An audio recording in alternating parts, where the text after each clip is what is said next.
Hello friend, നമുക്ക് സിമ്പിളായിട്ടൊരു വറുത്ത മീൻ ചെയ്ത് നോക്കിയാലോ?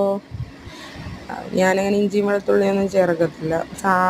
ഒരു സിമ്പിളായിട്ട് ചെയ്ത് നോക്കും. പക്ഷെ നല്ല ടേസ്റ്റ് ആയിരിക്കും. എല്ലാവരും ഒന്ന് ട്രൈ ചെയ്ത് നോക്കിക്കോ. അപ്പോൾ എല്ലാവർക്കും മനസ്സിലാവും ടേസ്റ്റാണെന്ന്. ആദ്യം ഉപ്പിട്ട്, പിന്നെ മഞ്ഞൾപ്പൊടി ഇട്ട്, കുരുമുളക് പൊടി ഇട്ട്, മുളക് പൊടി ഇട്ട്, ഒരു തുള്ളി ഉലുവാപ്പൊടിയും കൂടി ഇട്ട്, തുള്ളി വെളിച്ചെണ്ണയും കൂടെ ഒഴിച്ച് കറിവേപ്പിലയും ഇട്ട് നല്ലപോലെ ഇത് മിക്സാക്കണം. പണ്ടൊക്കെ നമ്മുടെ വീട്ടിൽ മറുത്ത മീനൊക്കെ ഉണ്ടാക്കുമ്പോൾ അടിയല്ലേ. ഞാനും ഞങ്ങളുടെ വിഷ്ണുവും കൂടെ അടിയാണ്. അത് ഞങ്ങൾ എന്തെടുത്താലും അടിയാണ്. എനിക്ക് കൂടുതൽ വേണം, എനിക്ക് കൂടുതലും വേണം എന്നൊക്കെ പറയും. കുഞ്ഞായിരിക്കും നമ്മളിങ്ങനെ ഓരോന്നൊക്കെ കാണിക്കട്ടെ. ഇപ്പം ഇവിടെ ഇവന്മാരിടി ഇടുമ്പോഴത്തേക്ക് ഞാനിങ്ങനെ പറയും, ഓഹ് ഞങ്ങൾ പണ്ടിങ്ങനെ ഇതിനേക്കാൾ ഭയങ്കര ഇടിയായിരുന്നു എന്നൊക്കെ നമ്മളിങ്ങനെ പറയും. അപ്പം ഇതെല്ലാം നല്ലപോലെ മിക്സാക്കണം.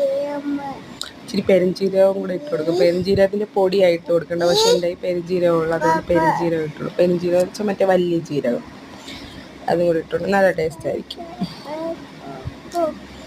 പിന്നെ വീട്ടിലങ്ങനെ എപ്പോഴും അച്ഛൻ ബോട്ടിൽ പോകുന്നതുകൊണ്ട് നല്ല കടൽ മീനൊക്കെ ആയിരിക്കും കിട്ടുന്നത്. അപ്പം അതിനെപ്പോഴും അടിയായിരിക്കും.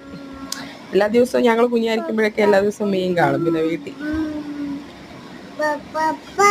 അതുകൊണ്ട് മീൻ കറിക്കും മീൻ വറുത്തതിനൊന്നും പഞ്ഞില്ല. പക്ഷെ നമ്മളിപ്പോൾ വേറെ നാട്ടിലൊക്കെ വന്ന് നിൽക്കുമ്പോൾ ആ മീനിൻ്റെയൊക്കെ വില മനസ്സിലാക്കുന്നു.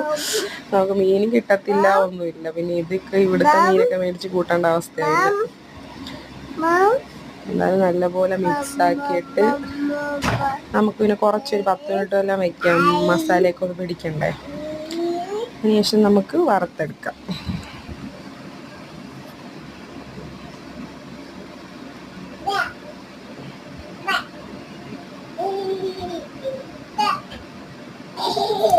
ഞാനിപ്പോൾ വെളിച്ചെണ്ണ എടുത്തിരിക്കുന്നത്. കാരണം കുറച്ച് വെളിച്ചെണ്ണയല്ല അതിനകത്തോട്ട് എടുത്ത് പുരട്ടിയിരിക്കുന്നത്. അപ്പോൾ അതുകൊണ്ട് കുറച്ച് വെളിച്ചെണ്ണ മാത്രം ഒഴിച്ച് നമുക്ക് കുറച്ചെണ്ണ മതി. എണ്ണ ഒഴിച്ചിട്ട് നമുക്കൊന്ന് ഫ്രൈ ചെയ്തെടുക്കാം. ഞാൻ ഫ്രൈ ചെയ്തതെന്ന് വെച്ചാൽ ആദ്യം ഭയങ്കര സിമ്മിലിട്ട് കുറേ നേരം നല്ലപോലെ